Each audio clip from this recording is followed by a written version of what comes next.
Hello नमस्कार, कैसा है मेरा यूट्यूब परिवार। आज हम लोग बात करेंगे आर्बिट्रेशन के नोटिस के बारे में। और ना सिर्फ आर्बिट्रेशन के नोटिस के बारे में बात करेंगे, आर्बिट्रेशन की रियल नोटिस और आर्बिट्रेशन के फेक नोटिस के बारे में बात करेंगे। आज के डेट में मेरे सब्सक्राइबर हैं, उनके पास 2 नोटिस आया, दोनों अलग-अलग सब्सक्राइबर थे। उन्होंने जब हमसे बात किया तो दोनों के पास नोटिस में एक प्रॉब्लम था। मैं आपके साथ शेयर करना चाहता हूँ सभी चीज़ें कि अगर आपके पास भी अगर इस तरह की नोटिस आ रही है, अगर आप भी इसी चीज़ को फेस कर रहे हो, तो बहुत ही सावधानी से इस चीज़ को देखें ताकि आपके साथ कोई फ्रॉड ना हो जाए, आपके साथ कोई धोखाधड़ी ना हो जाए। मैं हर चीज़ को बहुत ही डिटेल में बताऊँगा। देखिए, सबसे पहले आर्बिट्रेशन के प्रोसेस को समझिए। आर्बिट्रेशन क्या है? आर्बिट्रेशन के प्रोसेस में बैंक मध्यस्थता करवाता है, मतलब कस्टमर और बैंक के बीच में एक समझौता। जहाँ पे जो आर्बिट्रेटर होते हैं, उनका काम क्या होता है कि आपके पक्षों को सुने और बैंकों को पक्षों को सुने और दोनों के बीच में एक सहमति हो। अब सवाल होता है कि ये आर्बिट्रेटर होते कौन है? ये आर्बिट्रेटर को पेमेंट कौन करता है? आखिर इनका कोई पोस्ट है कि नहीं? क्योंकि हमने ऐसा कोई पोस्ट के बारे में तो सुना नहीं है। तो लोगों के मन में ये बहुत बड़ा सवाल आता है कि आखिरकार आर्बिट्रेटर है कौन? तो आर्बिट्रेटर क्या होते हैं कि जितने भी गज़ेटेड ऑफिसर होते हैं, रिटायर्ड ऑफिसर होते हैं, रिटायर्ड जज होते हैं, उनको बैंक रखता है, सैलरी पे रखता है।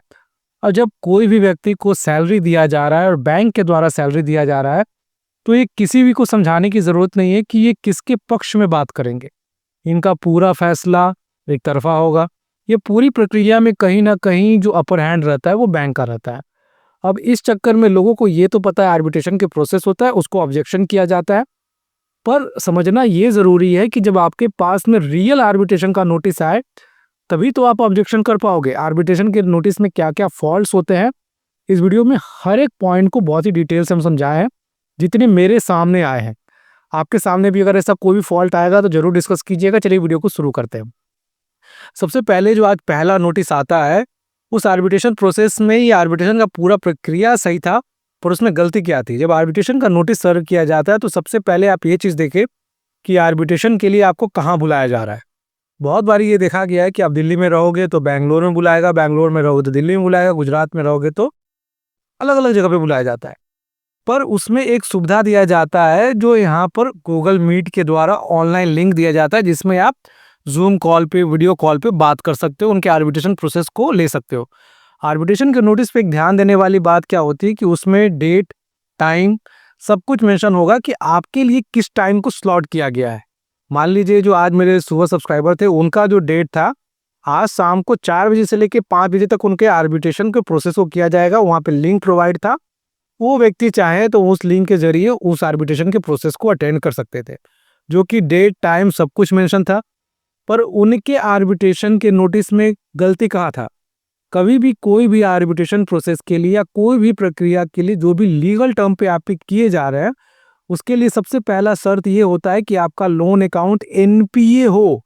विदाउट एनपीए कभी भी कोई भी प्रक्रिया नहीं करना संभव है, क्योंकि आर्बिट्रेशन के प्रोसेस को अगर आप अटेंड नहीं करते तो आप पे अवार्ड पास होता है, जिसमें आपके सैलरी अटैचमेंट, प्रॉपर्टी अटैचमेंट्स, घर का सामान अटैचमेंट, ये सारी चीज़ें आती है। जब लोन ही एनपीए नहीं है तो ये कैसे हो रहा है? तो इसमें फॉल्ट क्या होता है समझिए। अभी आज के डेट पे जितने भी बैंक, एनबीएफसी कंपनी है, अपने लोन का रिकवर कर रहे हैं। अब रिकवरी में क्या होता है कि सबको ये आदेश दिया जाता है कि जाइए और पैसे लेके आइए।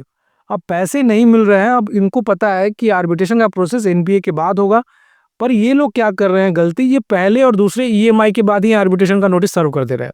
अगर आपके पास भी पहला और दूसरा ईएमआई बाउंस होने के बाद ही आर्बिट्रेशन का नोटिस आ रहा है, इसको कहीं जवाब देने की ज़रूरत नहीं है, क्योंकि आप पे कोई भी लीगल प्रोसीडिंग तभी पॉसिबल है जब आपका लोन अकाउंट एनपीए में है।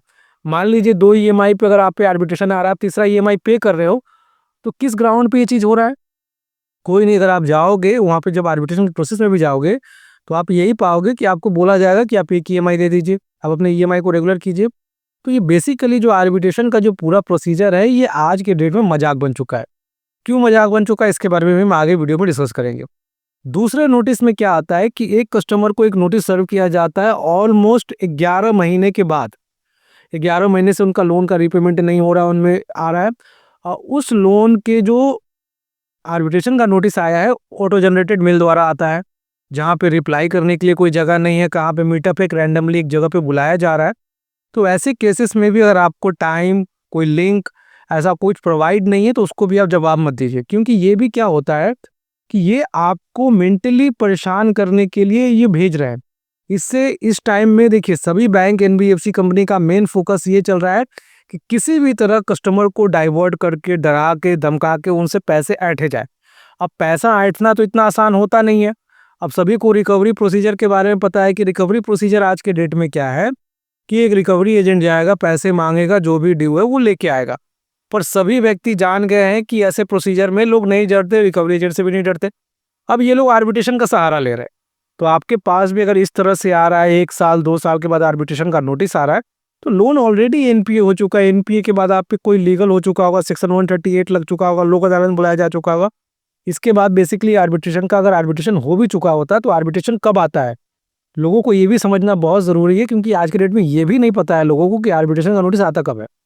आर्बिट्रेशन का नोटिस जो स्टैंडर्ड फॉर्मेट है जो भेजने का होता है कि जब भी आप कोई भी लोन लेते हो और लोन 3 महीने नहीं जाता, नहीं पे कर पा रहे, एनपीए में लग गया, तो सबसे पहला जो प्रोसीडिंग होता है वो आर्बिट्रेशन का होता है। आर्बिट्रेशन ज़्यादातर क्रेडिट कार्ड में होता है, पर बहुत सारे लोगों को लगता है कि सर वो पर्सनल लोन में नहीं कर सकते। बिल्कुल कर सकते हैं, ऐसा कोई टाइम ही फिक्स नहीं होता, पर एक स्टैंडर्ड रूल बोलता है कि 3 महीने बाद, और ये क्रेडिट कार्ड में ज़्यादातर देखने को मिलता है। अब यहाँ पे जो फ्रॉड हो रहा है ये कैसे हो रहा है और इसमें कैसे हम लोग समझेंगे कि सही है गलत है। सबसे पहला, आर्बिट्रेशन पहले बैंक द्वारा किया जाता था, अब आर्बिट्रेशन के लिए भी एक एजेंसी जाहिर कर लिया गया है। अब एजेंसी वाले क्या करते हैं कि वो उनको मेल कर देते हैं, ऑटो जनरेटेड मेल कर देते हैं और उनसे पैसे ऐंठना, क्योंकि ये क्या है कि वे अपने कमीशन के लिए काम कर रहे हैं। अब इनको पता चल गया है कि पहले ये बोलते थे लीगल एक्शन ले लेंगे, लीगल एक्शन। अब लोग सवाल करने लग गए कि आखिर लीगल एक्शन क्या लोगे, हमको बताओ। जब ये लीगल एक्शन से लोग डरने नहीं लगे, तब आर्बिट्रेशन के नाम पे लोगों को डराया जा रहा है। कभी भी आपके पास अगर आर्बिट्रेशन का नोटिस आता है, तो आप आर्बिट्रेशन के नोटिस में आपको रिप्लाई करने के लिए ऑथेंटिकेशन, रियल, एकदम सही मेल प्रोवाइड किया जाता है, ताकि आप ऑब्जेक्शन क्रिएट कर सको और आप इसमें बैंक को बता सकते हो कि इस आर्बिट्रेशन के प्रोसेस से आप खुश हो, नहीं हो, हमें ऑब्जेक्शन करना है। इस पूरी प्रक्रिया को किया जा सकता है। अब इसमें आपको टाइम, डेट, किस दिन ये प्रक्रिया होगी, कहाँ पे होगी, ऑनलाइन होगी, ऑफलाइन होगी, सारे चीज़ को मेंशन किया जाता है। इसमें टाइम मेंशन किया जाता है, इसमें आपको लिंक प्रोवाइड किया जाता है, ताकि मान लीजिए लिंक वीडियो कॉल के जरिए बात करने का सबसे बड़ा कारण क्या होता है, आर्बिट्रेशन ज़्यादातर बैंक दूर दराज में फाइल कर देता है। अब हर व्यक्ति दूर दराज तो जा नहीं सकता। अब इस प्रक्रिया को संपन्न करने के लिए लोग क्या करते हैं कि आपके नज़दीकी इलाके में आप करवा सकते हो, या आप गूगल के जरिए आप सीधे बात कर लीजिए, जिससे आपको कहीं भी जाने की ज़रूरत नहीं है। तो अगर आपके साथ भी आर्बिट्रेशन के नाम पे इस तरह का कोई भी फ्रॉड हो रहा है तो बचिए। अगर हमसे पर्सनली बात करना है, आपको नहीं समझ में आता है कि बैंक आपको परेशान कर रहा है, डिस्टर्ब कर रहा है, गलत नोटिस भेज रहा है, किसी भी तरह से बैंकिंग टर्म में कोई भी परेशानी है, तो आप हमसे संपर्क कर सकते हो। अगर कोई भी आर्बिट्रेशन को लेकर सवाल हो, कमेंट कीजिएगा, प्लीज़ हमें बताइएगा। जय हिंद, वंदे मातरम।